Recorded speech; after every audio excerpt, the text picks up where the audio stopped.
पिछले एक साल में दिल्ली के लोगों ने रेखा गुप्ता जी की सरकार का जो फर्जीवाड़ा देखा है, हम उसको एक्सपोज करेंगे।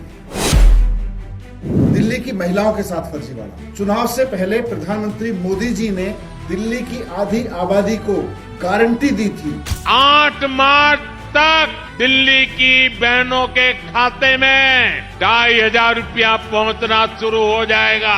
रेखा गुप्ता जी की सरकार को एक साल चला गया, लेकिन मोदी जी की गारंटी पूरी करने के नाम पे उनके मुंह से एक शब्द नहीं निकल रहा। पूरे देश और पूरी दुनिया में सबसे खराब AQI दिल्ली ने इस बार झेला। कई सारे AQI सेंटर बंद कर दिए, कई सारे AQI सेंटर ऐसी जगह शिफ्ट कर दिए जहां हरे भरे इलाके हैं। और जब इससे भी बात नहीं बनी तो AQI सेंटर्स के आसपास के इलाकों में पानी छिड़कने की मशीनें लगा दी, पूरे दिन पानी छिड़काया। अगर ये डेटा का फर्जीवाड़ा नहीं हुआ होता तो पता नहीं एक्चुअल AQI कहां से कहां दिखाया गया होता। जैसे बीजेपी की सरकार बनी, दिल्ली के प्राइवेट स्कूलों ने फीस बढ़ानी शुरू कर दी। किसी ने 80%, किसी ने 30%, किसी ने 2 गुनी, किसी ने 3 गुनी। जो लोग चेक नहीं दे पाए, जो लोग फीस नहीं दे पाए, उनके बच्चों को स्कूल के कमरे में कैद कर दिया गया। यहां से शुरू हुआ खेल। अभी तक हमने देखा कि उनके एडमिट कार्ड नहीं दिए गए, उनके एग्जामिनेशन में नहीं जाने दिया बच्चों को। इन लोगों ने आके सबसे पहले तो सरकारी स्कूलों का बजट काट दिया, टीचर्स की ट्रेनिंग बंद कर दी, स्कूल की फंडिंग बंद कर दी, बच्चों की नीट की कोचिंग बंद कर दी, हैप्पीनेस एंटरप्रेन्योरशिप कैरिकुलम जैसे कैरिकुलम बंद कर दिए, SOE जैसे स्कूल बंद कर दिए। बाबा साहब के नाम पे शुरू किए गए स्कूलों को इन्होंने उनको CM श्री स्कूल में बदल दिया।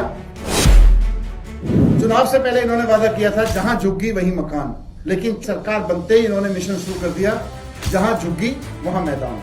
झुग्गियां तोड़नी शुरू कर दी। दिल्ली के लाखों लोगों को इन्होंने बेघर कर दिया, उनकी रोजी रोटी छीन ली। इन्होंने ऐलान कर दिया दिल्ली में यमुना साफ हो सकती है, और फर्जीवाड़ा करते हुए एक नकली यमुना बनाई ताकि टीवी के माध्यम से लोगों को दिखाया जा सके कि देखो यमुना कितनी साफ होगी। लेकिन वो फर्जीवाड़ा भी सौरभ भारद्वाज जी ने उनका एक्सपोज कर दिया। परमानेंट करना तो छोड़ो, इन्होंने हजारों बस मार्शल्स को नौकरी से निकाल दिया, हजारों बस कंडक्टर्स को इन्होंने बेरोजगार कर दिया। इन्होंने मोहल्ला क्लिनिक बंद करके हजारों doctors, nurses, paramedical staff, pharmacist सबको बेरोजगार कर दिया। सरकारी अस्पतालों में दवाइयां फ्री मिलनी बंद हो गई, टेस्ट फ्री होने बंद हो गए। अब लोगों को बाहर से दवाइयां खरीदनी पड़ रही हैं, बाहर से टेस्ट कराने पड़ रहे हैं, क्योंकि इन्होंने फंड रोक दिए सारे सरकारी अस्पतालों के।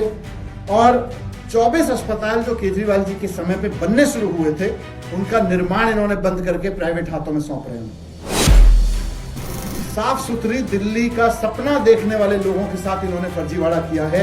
जब इनसे पूछा गया कि कूड़े के पहाड़ कैसे कम होंगे, तो इन्होंने बताया कि अब हर 15 दिन में हमारा मंत्री जाके कूड़े के पहाड़ पे जाता है और उसको बोलता है खड़ा होके, तेरे को जाना पड़ेगा भाई। सड़ा रखा है इन्होंने पूरी दिल्ली। पीने का पानी लोगों के घरों में गंदा आ रहा है, और सड़कों की तो बात ही क्या है। गड्ढों में नौजवान मर रहे हैं और रेखा गुप्ता जी घर में बैठी हुई 1 साल का जश्न मना रही है। 8 लाख लोगों के इन्होंने राशन कार्ड कैंसिल कर दिए। हजारों विधवाओं की, बुजुर्गों की पेंशन जो अरविंद केजरीवाल जी ने शुरू कराई थी, वो इन्होंने बंद कर दी। सुरक्षा के नाम पर इनकी चारों इंजन की सरकार ने यह हाल कर रखा है कि जनवरी के महीने में केवल 15 दिन में 800 लोग गायब हुए। अखबार की हेडलाइन थी कि 24 घंटे में 6 हत्याएं हुई, लेकिन 1 साल के जश्न मनाने की तैयारी में बैठी हुई मुख्यमंत्री किसी एक आदमी के घर नहीं गई। तो साथियों, मैं बस यही कहना चाहता हूं कि बीजेपी का 1 साल, दिल्ली वालों की जिंदगी बेहाल, सबको बहुत याद आ रहे हैं केजरीवाल।